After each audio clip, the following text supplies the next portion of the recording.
एक भक्त बता रहा था कि एक इसमें अस्तल बोहर है, एक बहुत बड़ा इंस्टीट्यूट है, वहाँ एक लेक्चरर था, साइंटिस्ट का मतलब डॉक्टर था, और वो परमात्मा को नहीं मानता था, क्योंकि साइंस सबसे बड़ी शत्रु है इस जीव की कि भगवान से दूर करने की चेष्टा कर रही है। लेकिन ये साइंटिस्ट अज्ञान अध्यात्म ज्ञान से अपरिचित होने के कारण ऐसी उवाबाई बोल देते हैं कि भगवान कहाँ है, हमने ये कर दिया, हमने ये ढूंढ लिया। ये पदार्थ परमात्मा ने दिए हैं, उनके ऊपर अन्वेषण की है, और भी गॉड गिवन माइंड है इनको, ये भूल रहे इस बात का।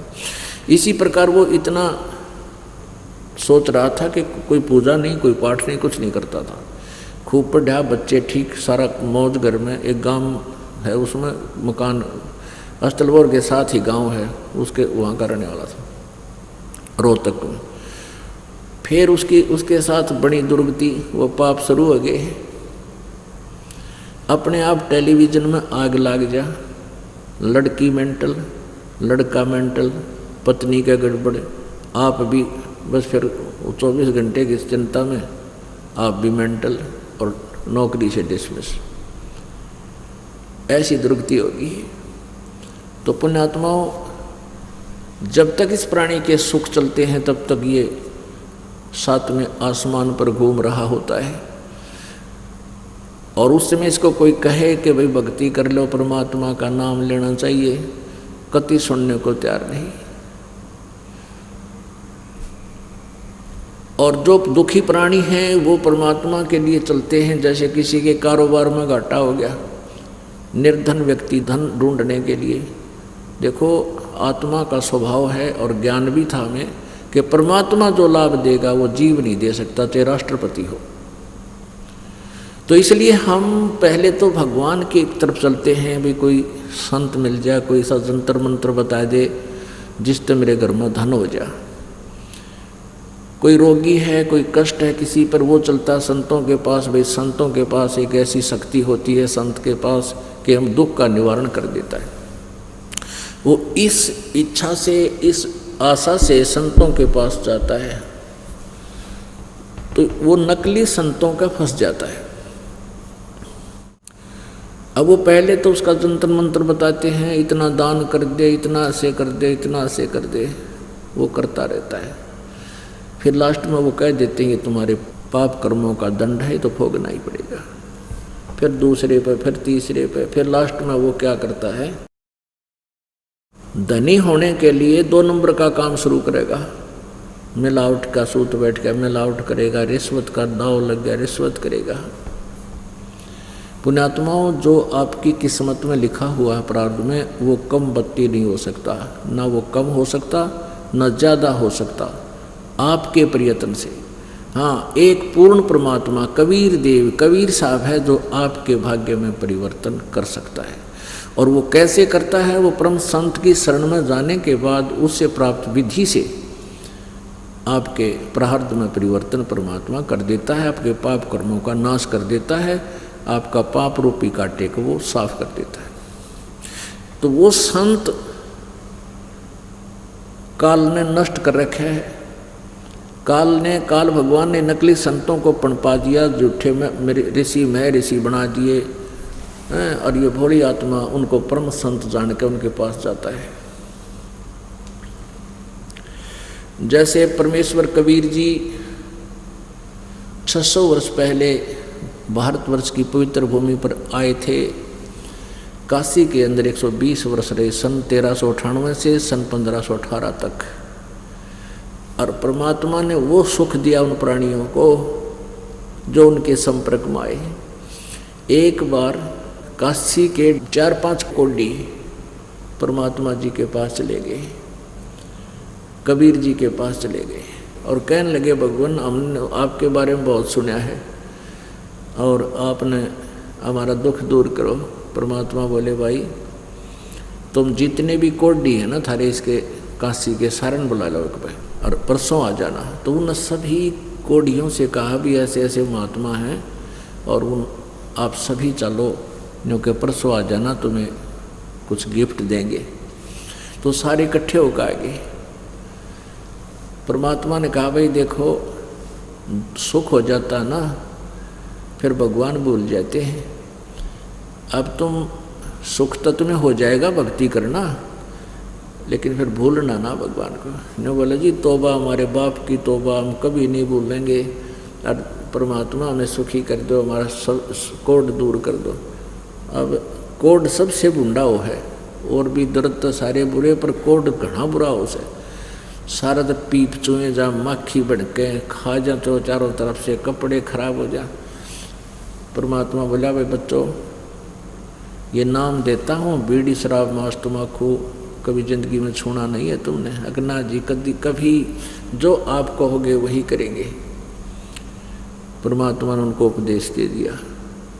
जो बोले भाई जितना भजन करोगे ना उतना ही फर्क पड़ता रहेगा। तो धीरे धीरे वो महीने में, 2 महीने, 6 महीने में, कोई जल्दी कोई देर से, धीरे धीरे स्वस्थ हो गए। अब कष्ट निवारण हुआ, परमात्मा के पास आने लगे। औरों को भी बताऊँ, रिश्तेदारों में भी जाऊँ और दिखाऊँ, देख हमारी खाल गल गई थी, कट पड़ने लग गई थी, हम ठीक हो गए।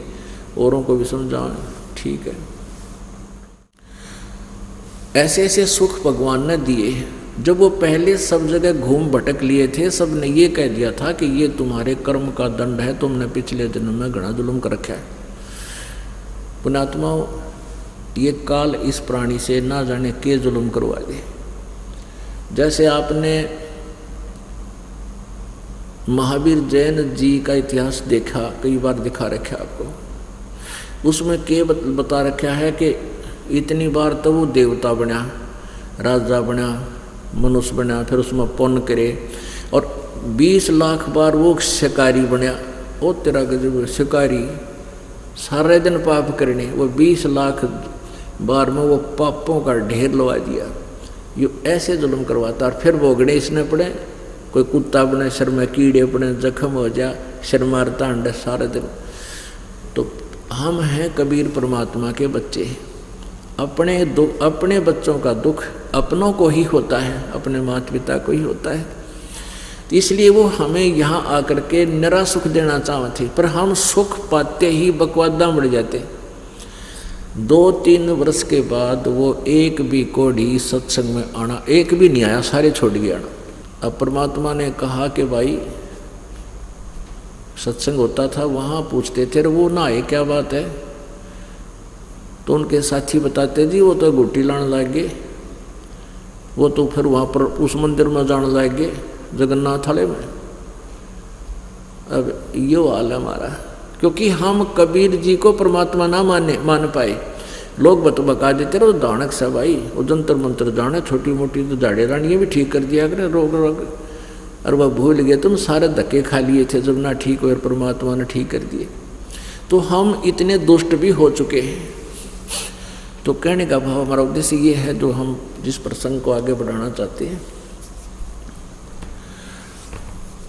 तो हमारे ऊपर जब हम क्या करते हैं, जैसे कोई निर्धन है, धन प्राप्ति के लिए परमात्मा की तरफ ही दौड़ता है। राजा भी अपने राज्य में सुख और धनाढ्य बनने के लिए संतों का ही आश्रय लिया करता है। तो ऐसे जब संतों से कुछ राहत किसी को नहीं मिलती है, तो फिर वो अपने आप जुगाड़ जोड़े, कि तो 2 नंबर का काम करे, कहीं मिलावट करे, कि तो दूध में पानी गिरेगा। एक दूधिया बताओ था, ने बोला जी मैंने 10 भैंस रखी हुई थी, जल मिलाया करता दूध में, अच्छा पानी गिरता, खूब अच्छी बरकत होने लगी, एक कोठी बना ली। और फिर क्या हुआ कि 1 वर्ष में 3 भैंस मरी, और फिर 2 भैंस लेके आ रहा था मैं, नई ताजी, बिल्कुल भैंस लाया था ताजी ब्याही हुई, 4 व्हीलर में ले आऊँ था, एक्सीडेंट हो गया, दोनों मर गई। कहने का भाव यह हुआ, कोठी भी बिक गई, मोटरसाइकिल ले रहा था वह भी बिक गई, मजदूरी करने लग रहा। तो पुण्यात्माओं, किसी किसी को तो जल्दी झटका लग जाए, किसी को थोड़ा देर से लगेगा सबको। और ये दूध बेचने तो इतने बेसब्रे हो जाते हैं ये क्या करते हैं, कहते हैं एक भगत बता रहा था, बोला जी मन ने दूध का काम करा, हम राह में तो नहर में तो पानी मिला कर एक चुटकला बताओ था। इन्होंने बोला जी एक बुढ़िया ने 1 किलो दूध लिया, उसमें मिंडकी चली गई, छोटी सी मिंडकी आ रही इतनी मिंडक की बच्ची। अगले दिन उसने उलाना दिया उस दूध बेचनी थी, न बोली रे तेरे दूध में तो मिंडकी आ गई, 1.5 कितने लाया तो पानी गिर के।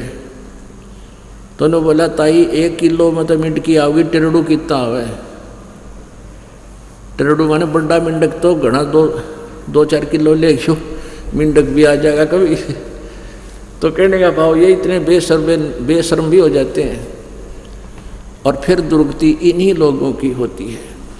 अपने आत्माओं जैसे हम किस 2 नंबर का काम करके धनी बनना चाहते हैं और आपके भाग में नहीं है, ये तो फ्लड के सा पानी है। जैसे कोई नहर टूट जा, फ्लड होगी, पता नहीं कितनी पानी थड़ियाँ बचट जा और फिर वो रुकते ही सारा झील में आ जाता है। तो ऐसे जो आप जीने 2 नंबर का काम करके चोरी डाके मार के यदि पैसा इकट्ठा कर भी लिया वो रहेगा नहीं, वो पैसा तो जाएगा ही जाएगा, साथ में पाप न्यों के नो रह जाएंगे, आपके सिर पर रखे जाएंगे, वो भोगने पड़ेंगे। पुण्यात्माओं ये कथाएं हैं, इनको बड़ा ध्यान से सुने और ज्ञान से डर बनाकर, डर से भक्ति बनेगी, बचाव भी बनता है। एक चोर था, एक भगत किसान था, उसका एक ही बैल था, गरीब आदमी था, उसने वो चुरा लिया। अब चोर ने तो जैसे पहले ऐसा सस्ते होया करते थे बैल, कोई 400 रुपये का, कोई 500 रुपये का आता था, और चोरी का धन तो चाहे कोई 100 रुपये में ले ले, कोई बेच बेच के पी के घुटी शूटी ला के और फुर कर दिया।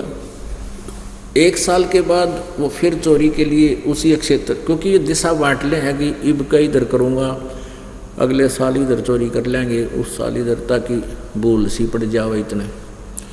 1 वर्ष के बाद वो फिर उसी दिशा में गया, वहाँ देखा झाँक कर छोटे छोटी दीवार थी उस किसान की कच्ची, आंगन में बैल बंधा करते। उसने देखा कि उसी का देख लो और पा जाता कोई, उसको देखा 2 बैल बंधे हुए बड़े तगड़े तगड़े, और किसान वहाँ आंगन में साथ ही सो रहा था। चोर ने दोनों चुरा दिए और ले गया, दोनों बेच कर अपने खा पी कर फुर कर दिए। अब 1 साल 2 साल के बाद वो फिर उधर जाता है और देखता है झांक के उस होटलों के ऊपर के, दीवार के ऊपर के, क्या देखा, उसका 4 बैल ऐसे जमा खागड़ के से, यानी सांड जैसे 4 बैल बंध रहे उस किसान के, भगत के। अब वो चोर ने सोचा भाई देखिए कितना गरीब था, 1 बैल था इसके पास, आज दीवार भी पक्की कर रखी है इसने, और मैं 1 चोरा ले गया, इसके 2 बंधे पाए, और 2 भी ले गया, इसके 4 बंध रहे हैं। ये कौन सा जंतर है इसके पास, कौन सा मंत्र है? उसने किसान को उठाया, अब भाई उठ एक बार सोने वाले। और किसान बोला भाई कौन है तू? वो बोला मैं चोर हूँ। अब किसान ने सोचा चोर के अपने नो क्या करे, कोई मजाक करे, निकम्मा भाई तू जा काम अपना कर ले, मुझे सोने दे। नो बोला रे मैं वो काम ना होता मैं जिस काम कराया करूँ, आज मेरे से यह चोरी नहीं हो रही, मैं चोर हूँ, तू सच करवा। वो किसान उठ लिया, भाई किसान बेवकूफ़ कट आ रहा है, कभी शराब पी रहा है, अपने आप में चोर कोई चोर बताता है? तो उसने बैठा भी क्या बात है, बैठा हो गया किसान, उठ गया। उसने बताया भाई मैं सचमुच नीच आत्मा हूँ, चोर हूँ, और मैंने तेरा पहला बैल भी मैंने खोला, और भाई चोरा के ले गया मैं, तो तेरा 2 बंदे पाए मैंने दूसरी बार आया, तो वो 2 भी मैंने चुरा लिए तेरे, मेरा तो नाश हो गया, और आज फिर आया तो तेरे 4 बैल हैं पहले से भी तगड़े।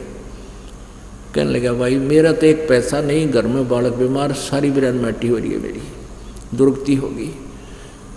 ये कौन सा जंतर मंत्र है तेरे पास, तेरे ठाठ हो गए? तो किसान बोला रण्य कम में, जब चोरी करें पेट भरे, चोरी करें सेठ बने तो कोई ना काम करे भाई, ये तो करते करते पूरे ना पटते इंसानों के, और तू बकवाद करे, तन तो कर्म बिगाड़ दिए नालायक। तो बोला भाई मुझे रास्ता बताई, ये क्या कहानी है। कहने लगा भाई मैं भी निर्धन आदमी हूँ, निर्धन आदमी था, मेरे भाग में कुछ नहीं था। मैंने ऐसे ऐसे एक संत से उपदेश ले रखा है, मेरे परम गुरु जी हैं, उनकी शरण में आने के बाद मेरे भाई पोबारा होते जा रहे हैं। और बेटा भाई तू भी भक्ति कर ले। अब वो चोर ने तो दुख निवारण करवाना था, ने बोला जैसे आप कहोगे मैं नहीं करूँगा। मुझे तो गुरुजी के पास ले गए, उन्हें सारी बता दीजिए, ऐसे ऐसे मैं चोर था लेकिन आज के बाद नहीं हूँ और मैं चोरी नहीं करूँगा। संत जी बोले बेटा चोरी क्या और भी पाप नहीं करना, बीड़ी शराब मांस तम्बाकू ये छूना नहीं है, किसी की आत्मा नहीं दुखावे, चोरी जारी नहीं करे, सारे काम कर और भक्ति कर, ये सब त्याग के। तो उसने नाम उपदेश ले लिया। किसान बोला एक बैल और ले जा, वो भी किसान ही था, वो भी बकवादा बढ़ गया था। कहने लगा तेरा जमीन है, एक बैल और ले जा और जाओ खेती कर ले। तो पहले एक दूसरे से मिलकर दो इसी कमजोर स्थिति थी, दो इकट्ठे ही काम चला लिया करते थे, एक किसी का बैल एक किसी का। तो परमात्मा की कृपा हुई, सत्संग में जाने लगा, विचार बदल गए, फिर करके अपनी मेहनत करके वो रोटी रोजी करने लगा।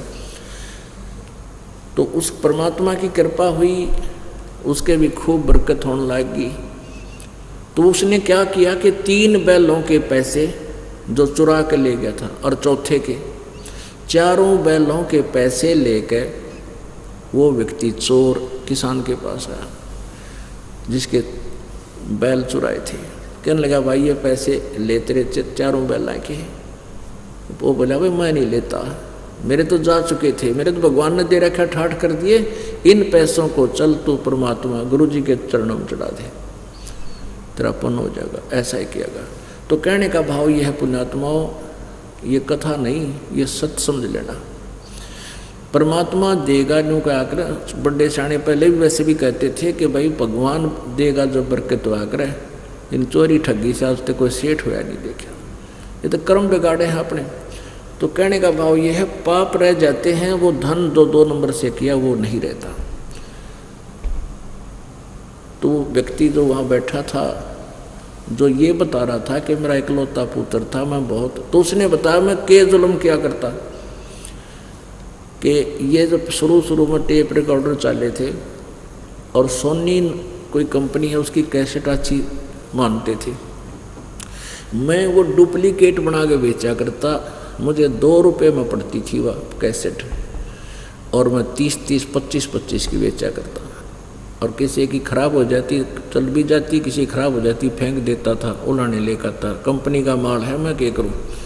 यानी मैंने ऐसे धन कमाया था, वो धन मेरा सारा चला गया और बेटा भी ना रहा जिसको मैं सुखी देखना चाहता था।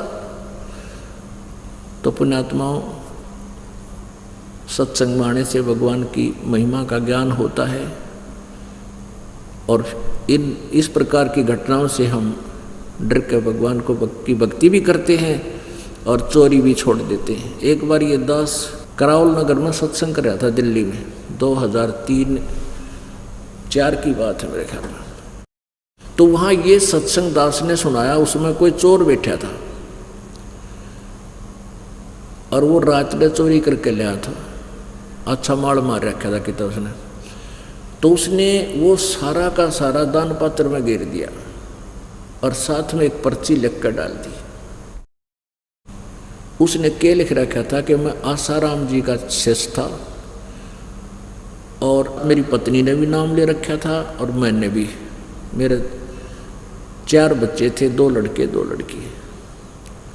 तो हमने 4-5 वर्ष से उनका नाम ले रखा था लेकिन कोई लाभ नहीं हुआ। मुझे दमे की शिकायत थी, मेरा दमा भी ठीक नहीं हुआ, मैं ज़्यादा दुखी हो गया। तो मैं चोरी करने लग गया, क्योंकि नकली संतों से लाभ तो कुछ होना है कोई नहीं। मैं चोरी करने लग गया और कति एक्सपर्ट हो गया मैं चोरी में। तो क्या हुआ कि मेरी पत्नी भागी दोनों बच्चा ने छोड़ गए टोटे में, बालक बीमार हो गई, वह भी तकलीफ में रहा करती। उसने पता नहीं कहाँ आत्महत्या करी, क्यों करके करा। कुछ दिन के बाद मेरे चारों बच्चे भी जहर खा कर मर गए, मैं अकेला, और फिर भी चोरी ना छूट रही थी मेरे थे। आज आपका सत्संग सुना है, मैंने कसम खा ली है, चाहे मैं मरूं चाहे जीऊं, आज के बाद चोरी नहीं करूंगा। जो मैं चोरी करके लाया था दान पात्र में डाल दिए। अब वो पर्ची उसमें थी दान पात्र में, वह कितना नीचे रहेगी। भगता ने पैसे पैसे काट लिए, वहाँ दो भी थे। और तो वह हम नरेला सत्संग कर रहे थे, एक हफ्ते के बाद वह जब पाई वह पर्ची, जिसमें पढ़ के देखा तो उसमें पता लगा भी वो कोई भगत ऐसे था ऐसे। और ने बोला आपका नाम ले लिया मैंने आज फार्म भरा के। अब उसके बाद वो दिखा नहीं, या हम पहचान नहीं पाते, या उसने शर्मांदे बताया नहीं है। उसके बाद वो दिखा नहीं मुझे आता है या नहीं आता है। तो कहने का भाव ये है, पुण्यात्माओं, बिना ज्ञान के ये प्राणी ना जाने के गलती कर दे। और वो इंसान होता है जो आगे ना करे। अनजानपने में, अज्ञानता में, कुसंगत में पढ़ के बड़े बड़े महापुरुषों से भी गलतियां बनी हैं, लेकिन सत्संग के विचार सुन करके उन्होंने त्याग दी है, वो महापुरुष बन जाते हैं। और परमात्मा कबीर जी के पास वो शक्ति है, वो मंत्र है कि आपके पाप कर्म के दंड को भी वो नाश कर दे। कबीर राम नाम कड़वा लगे, राम नाम कड़वा लागे, ये मीठे लागे दाम, दुविधा में दोनों गए, भाई माया मिली ना राम। आप बहुत सी कथाएं सुनते हो,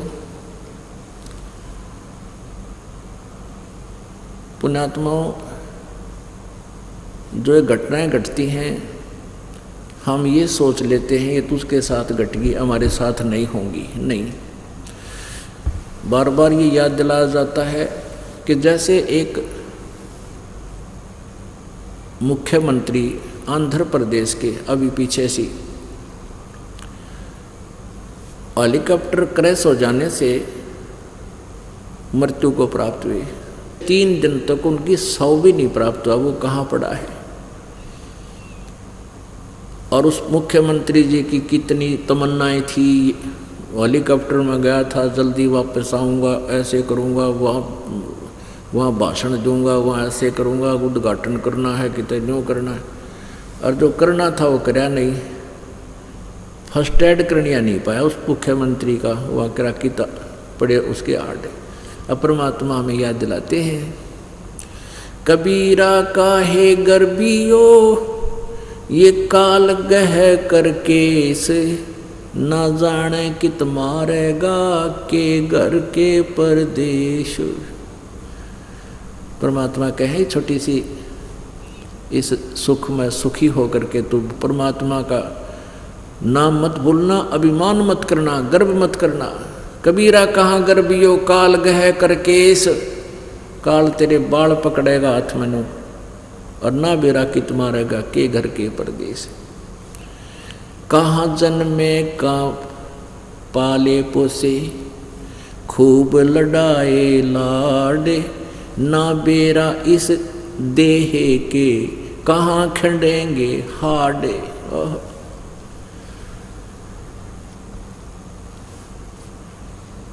अब हम देखते हैं पीछे से यहाँ हिसार में पता चला एक बहुत अच्छे डॉक्टर थे,